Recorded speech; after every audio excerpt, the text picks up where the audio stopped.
Riot Games has been cooking once again. Over the last year, we've gotten a ton of teasers about their upcoming 2D fighter, Project L. But just last week, we got the most significant content drop yet. On top of all the new gameplay mechanics, a ton of FGC members have gotten significant time with the game to test it out and share their thoughts. And honestly, this game is shaping up to be pretty damn good. But it also might change the competitive fighting game landscape forever.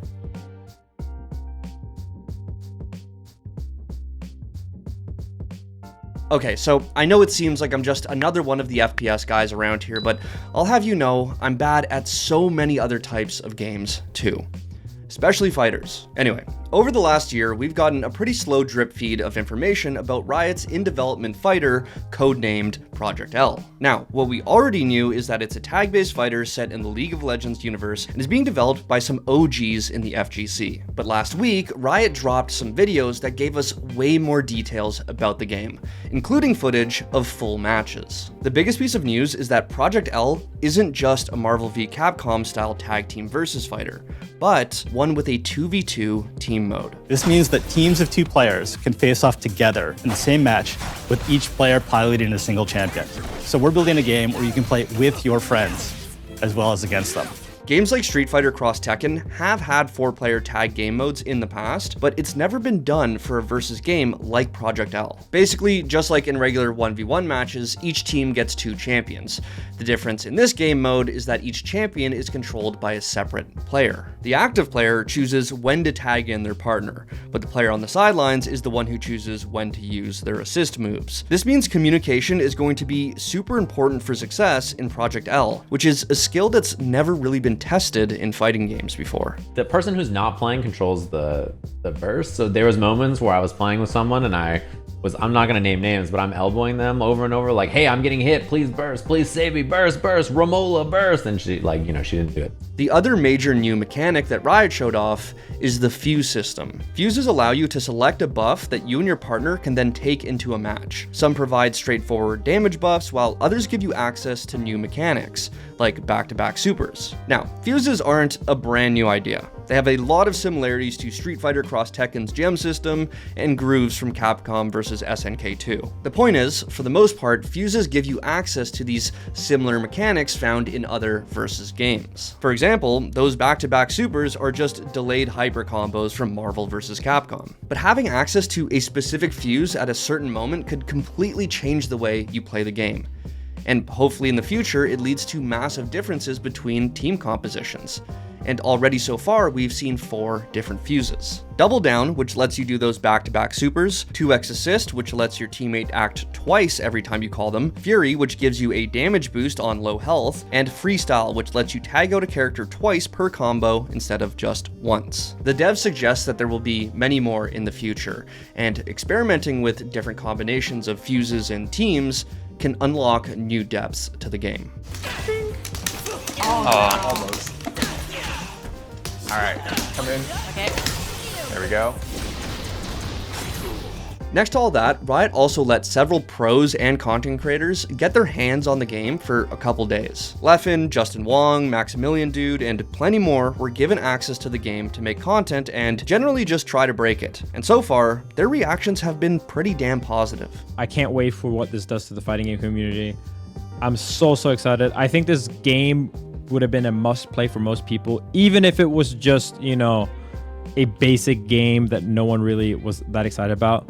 But the fact that it's this good already in this limited form and that it's so complex, it's so interesting. And this here was the moment that many hardcore fighting game fans were waiting for. Yes, Project L is being made by long-standing members of the community, but the more people that get their hands on the game, the more information we get, which is a lot more than we would from just scrolling through a Riot video. For example, one of the things the devs didn't focus on a whole lot in this video is movement. It turns out that with its air dashes, super jumps, and wave dashing, fluid movement is one of, if not the biggest highlight from the game so far. And yes, there is a dash macro, so if you're looking for easy movement, the game's movement won't be troublesome, yet it'll be very strong.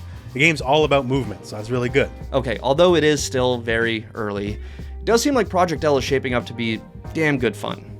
at least in my opinion. But since this is Riot, I suspect that they want Project L to be a lot more than just a fun game to play with friends. And aside from all the new info, the devs also sort of touched on things like playing the game on stage or at the competitive level. They even announced that a playable demo is going to be available to the public at EVO in Las Vegas. Now, there was no doubt in my mind that Riot was going to want to pursue this game as an esport, but this all but confirmed it. The question is, what do they want that esport to look like? For starters, is competitive play going to focus on 2v2 or 1v1? Although 1v1 might be the more traditional game mode when people think of fighting games, Riot is clearly putting a lot of marketing towards 2v2. And when they brought together all these creators and pros for this playtest, that's the game mode they were playing. On top of that, there's pretty much no 2v2 games in the competitive scene right now. So this could be Riot's way of differentiating themselves from the pack while still creating a team-based esport in the process. My guess is that, at least when it comes to the esport, Riot is going to test out both 1v1 and 2v2. What's going to be interesting is seeing which one becomes more popular. Now, aside from that, how is Riot actually going to run this thing once they get it started? Because the answer might not be that straightforward. You see, Riot has a ton of money, and they've proved in the past that they actually care about developing and maintaining healthy esports scenes for their games. And although Valorant did start with some community events, Riot now operates that scene with the same level of centralized control as they do with League of Legends. In contrast, the FGC has historically been rooted in community events and independent tournaments. And this independence has kept the FGC stable, as opposed to relying on dev support that could potentially disappear at any moment. Now, this also means that there's a lot less money in fighting games. I mean, don't get me wrong, there are some events with massive amounts of cash behind them, but none of it compares to the funds Riot has access to. When it comes to their events, they're simply on another level. So the question is, does Riot want Project L to just slot into the existing landscape of the FGC, or do they want to take over and control everything? In my opinion, I think they're going to at least try to maintain a healthy balance between both. At least at the start. After all, the two guys that are in charge of Project L are the same dudes who founded EVO.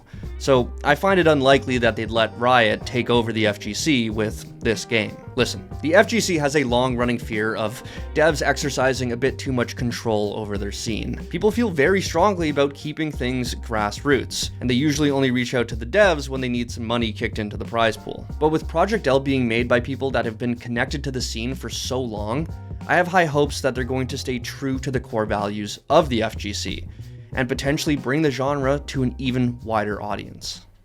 Someone tweeted the other to say, what's the perfect esport? And most people said CS, but I think it's fighting games. I think if you were to sell people on esports, that is the way you sell it, is with fighting games, personally.